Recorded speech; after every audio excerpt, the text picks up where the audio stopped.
ಇನ್ನೊಂದ್ಸರಿ ಅಡ್ಬಿಡ್ ಹೋಗಕ್ಕ ಏನ್ ತಪ್ಪಾಗೈತ ಒಳ್ಳೇದಾಗ್ತೈತೆ, ಬೇಗ ಮೇಲಾಗ್ತೈತೆ. ಎಂತೆಂತರ್ಗೋ ಮೇಲಾಗೈತೆ, ಒಂದ್ ಕ್ಷಣಕ್ಕೆ 5 ನಿಮಿಷಕ್ಕೆ ಮೇಲಾಗ್ತೈತೆ ಹೋಗಕ್ಕ ಅಂದೆ. ಅವ್ರ ಮುಖ ಬಂದ್ರು ಈಗ ಆಯ್ತು ಅಂತ. ಏನಾಗಿತ್ತು? ಸರ್ ಬೀಟ್ರೋಟ್ ನಂಗೆ ಸಿಕ್ಕಾಕೊಂಡ್ಬಿಟ್ಟಿತ್ತು ಗಂಟ್ಲಲ್ಲಿ. ಈಗ ಹುಷಾರಾಯ್ತಾ? ಈಗ ಆಯ್ತು. ಬಂದ್ಮೇಲೆ ಆ ಥರ ಆಗಿ ತಿರುಗಿ ನೆಕ್ಸ್ಟ್ ಚೆನ್ನಾಗಿ ಸಿಕ್ಕಿಲ್ಲ ಜನ ಅಲ್ಲಿ. ನಾನು ಯಾವ ಊರವ್ ನೀವು? ನಮ್ಮದು ಮಧುಗಿರಿ ಸರ್. ಅವಲೇ ಮಾತಾಡ್ಸಿ ಹಸು ಚೆನ್ನಾಗಿದೆ ಈಗ. ಹಸು ಇವಾಗ ತಾನೇ ಚೆನ್ನಾಗಿ ಅವಲೇ ಮಾತಾಡ್ಸಿದ್ನಲ್ಲ, ಆಮೇಲೆ ದೇವ್ರದ್ದೇನೋ ಕೊಡ್ತೀವಿ ಅಂತ ಹೇಳಿ ಉಂಡಿಗೆ ಹಾಕಿ ಸ್ಯಾರಿ ಕೊಡ್ತೀನಿ ಅಂತ. ಒಂದು ಕ್ಯಾಂಟೀನಾಗ ಕೆಲಸ ಮಾಡ್ತಿದ್ದೆ. ಅವ್ರು ಒಂದು ಫೋನ್ ಕೊಟ್ಟರು ನನಗೆ. ಫೋನ್ ನೋಡ್ತಾ ಇದ್ದೆ, ನಿಮ್ದೊಂದು ಫೋಟೋ ಬಂತು.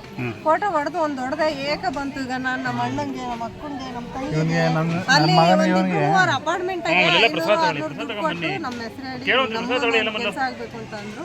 ಎಲ್ಲ ಹಾಕಿದ್ದೀನಿ. ನಮ್ಮ ಅಣ್ಣ ಕೈ ಮುಕ್ಕೊಂಡಿದ್ದ. ಅವನಿಗೆ ಮೂಗಲ್ಲಿ ಇವನಿಗೆ ಆಪ್ರೇಷನ್ ಮಾಡಬೇಕು ಅಂತ ಹೇಳಿದರು ಡಾಕ್ಟ್ರು. ಸರಿ ಆಯಿತು ಮಾಡಿಸೋದು ಅಂತ ನಾನು ರೆಡಿ ಮಾಡಿದ್ದೆ. ತಿರ್ಗಿ ಆಮೇಲೆ ನನ್ನ ತಂಗಿಯವರು ದೇವ್ರ ಕೈ ಮುಖ ಅಂತ ಹೇಳಿದರು. ಕೈ ಮುಖದ ಮೇಲೆ ಈಗ ಅಂಥ ತೊಂದರೆ